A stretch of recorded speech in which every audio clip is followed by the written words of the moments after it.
G'day and welcome back to another DB Legends video. In this video we are going to be taking a look at the new ultra rare Super Saiyan God Super Saiyan Gogeta and just how good he is and whether you should summon on his banner in Legends. Now obviously this guy's reveal was pretty good, but there were some more details that are revealed with the character which just make him look pretty insane.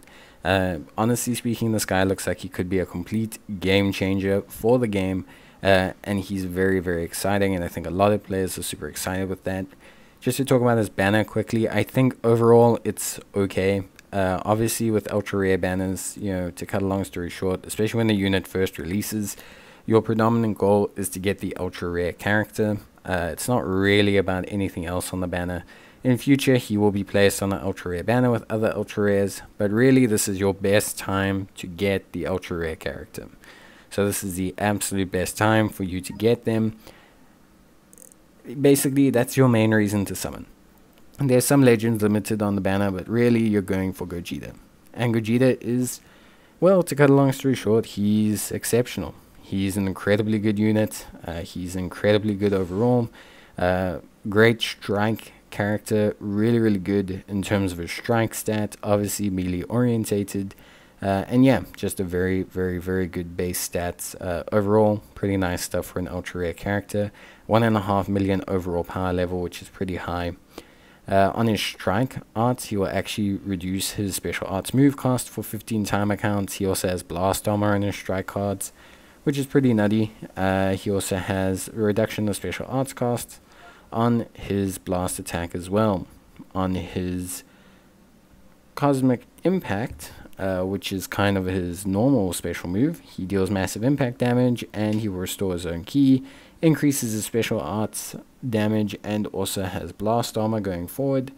On his special move, he draws a special move arts card next and restores his own ki by 50, has 20% to damage inflicted, applies buff which nullifies the enemy's special actions that have cover change, and also will apply the following effects to him depending on how many counts have elapsed from battle. Overall, some pretty crazy stuff here. His green card's really nutty. Looks really good. It's going to be interesting to see it in action. And then we've got the God Punisher, obviously the adaptation of the Soul Punisher. Very strong ultimate move that increases his ultimate damage and nullifies the restoration of health ability. So pretty good stuff. Overall, I think most players can see that his moveset is pretty damn strong. With all these additional effects, he looks really powerful. So nothing too crazy there. In terms of it, well, crazy as in nothing too surprising considering how good he already looked. Then in terms of the rest, so yeah, in terms of his abilities, main abilities, he draws the ultimate arts card, God Punisher next, which is his main ability. He also restores his health, his ki, reduces the enemy's damage as well, and just in general destroys all their cards. So a pretty powerful main ability, completely disrupting the flow of your opponent overall.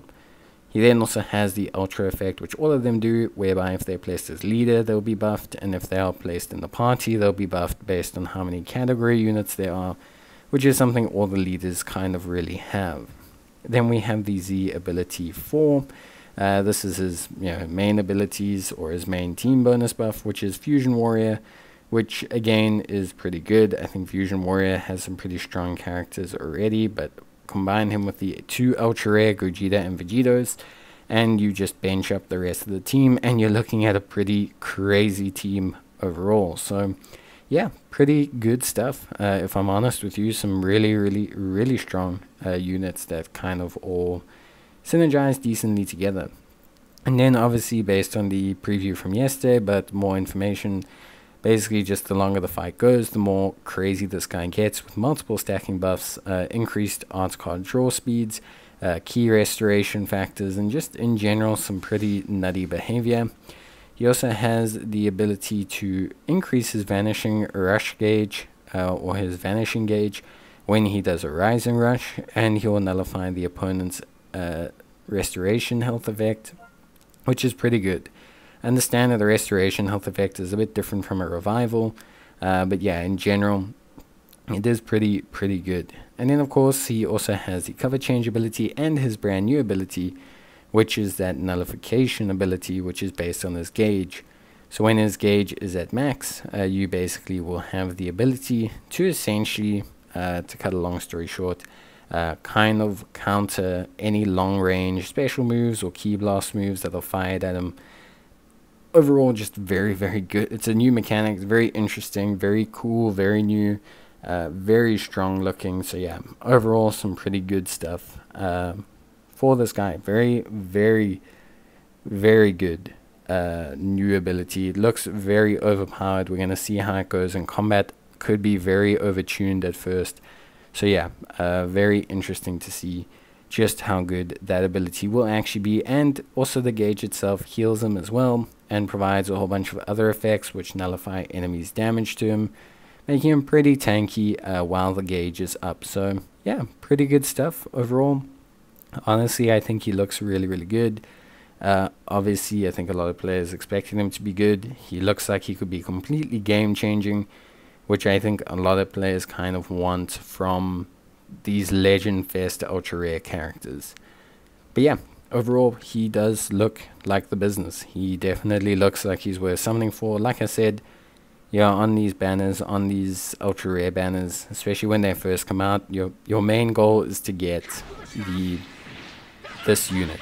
You know, that is your main goal. Your goal is not to get your hands on you know, the Legends Limited. Your goal is not to look at any value beyond getting the ultra rare. And so your main goal here is to get this unit. So if you are summoning for Gogeta, and Gogeta is definitely worth it. Now the real question is not so much whether Gogeta is worth it, it's just more so whether you have the chrono crystals to go in deep for him. The rest of the banner is okay, mind you. It's not terrible in any way, shape or form. It does have some value. There's some synergy with Gogeta. So yeah, overall there's not like huge value lost. And just remember, in terms of the steps, that there are 4 steps. 4th step is free, and the 2nd step has double rates for the ultra rare. So yeah, that's it. Basically, it's an ultra rare banner. Gogeta is possibly, quite evidently, the best unit in the game.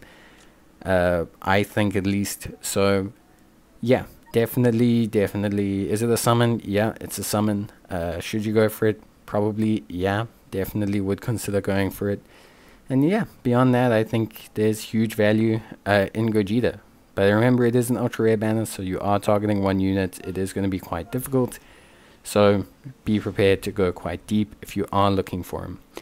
That's going to be it for me. I hope you guys enjoyed the video. If you did, leave a like, and I'll see you next time. Bye.